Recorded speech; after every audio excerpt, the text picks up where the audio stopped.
Hey, it's Jason again from Fraser Valley Rose Farm.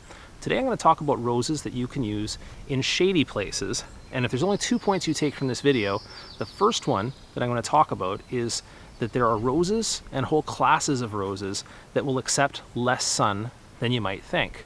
So I'm going to go through a list of those early on in this video. We'll talk about the roses that accept shady places. But the second thing I want to talk about is that not all shade is created equally. So if you take into account that some shade is not as deep or dense or for the different parts of day that it affects, you may be able to use more spaces in your garden than you might think for roses.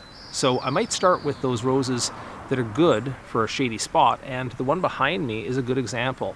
This is a Scots Rose, a Scots bred rose called Betty Will.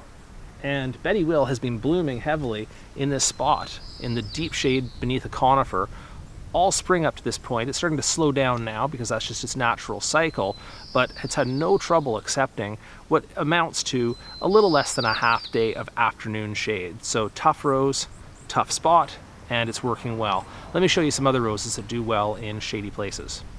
All right, this rose in heavy bloom behind me is a rambling rose called Ghislaine de Félagonde.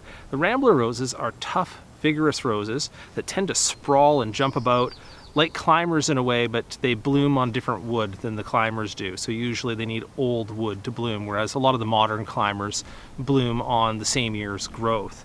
So ramblers like this one here, I usually like to use them in neglected places on the farm. This is against a back fence, and it's so neglected that you might, if you look real close, find some bindweed crawling up through it. Fantastic rose for a shady spot. It gets about 3 to 4 hours of shade a day, which is not bad at all for a rambling rose, and is doing quite well with it.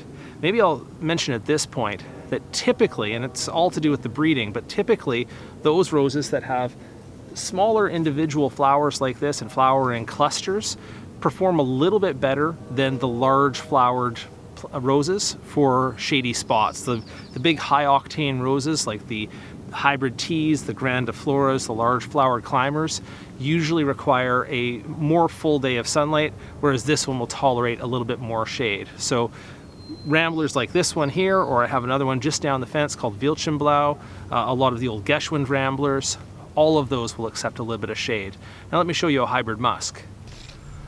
Okay, so I couldn't pass by without showing you a second of Vilchenblau, which I think the German name means blue like violets, as far as I understand it. But yeah, this is Vilchenblau, another rambler, and it's growing right into the trees along the back fence, so has no trouble at all taking care of itself in a shady location. This rose here is Sally Holmes. I used this one as an example of a tough, vigorous rose in my previous video on pruning the knockout roses. This one here is in the class of roses called the hybrid musks, and as you can see, it blooms in great clusters like these, just one after another. If you place it in a shady location, this one is actually grown in full sun, but if you place it in a shady location, you may get a little bit fewer flowers, but it will still perform wonderfully just owing to its genetics. It's just got some of those wild rose ancestors that make it perform well in a shady location. Other examples from this class would be things like Buff Beauty and Ballerina would be another good one to look at. So all of those for shady locations. All right, and speaking of wild rose relatives, see any resemblance?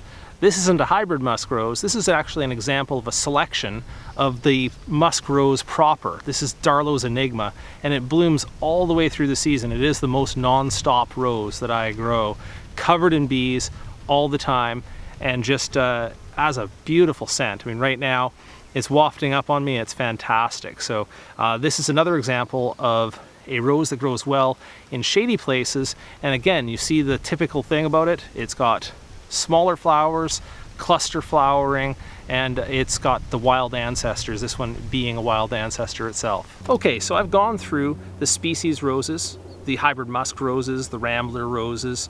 All of those are classically associated as being roses that are really good for shady locations. To that list, you could probably include most of the roses sold in the garden center as landscape roses, especially if they have cluster flowers or smaller or simpler flowers. But what if that's not what you're after? What if you're looking for the large flowered climbers, the high octane hybrid teas, grandifloras and floribundas. Should you just give up if you have a little bit of shade in your location? The answer is an emphatic no.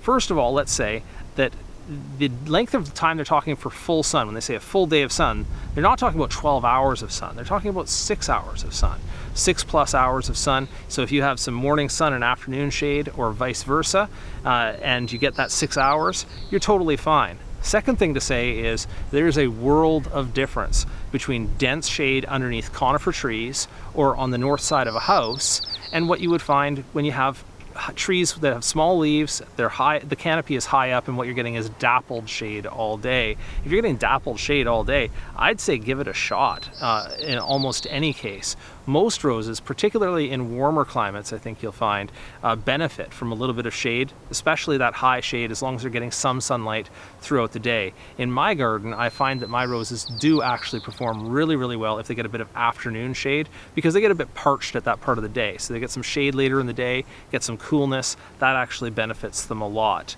The other thing I wanted to say at this point is that there's a bit of a difference between the latitude of your garden. So if you're near the equator or in the tropics, your day is probably about 12 hours most times of the year. Here at the 49th parallel, my day actually varies a lot. In the winter, we go to really short days, but in the summer, first day of summer, last day of spring, we actually have like a 16-hour day of sunlight. So even if I get a half day of shade, no big deal. You still have a full day of sun in there somewhere for your roses, and the longer days definitely increase your roses' tolerance for a little bit of shade in your landscape. All right, I hope that explains to you a little bit about shade, the quality of shade, and the plants that you can plant in it. If you have any questions about this or comments, or just want to share your experience with growing roses in shady locations, drop those in the comments below the video, and thank you so much for watching.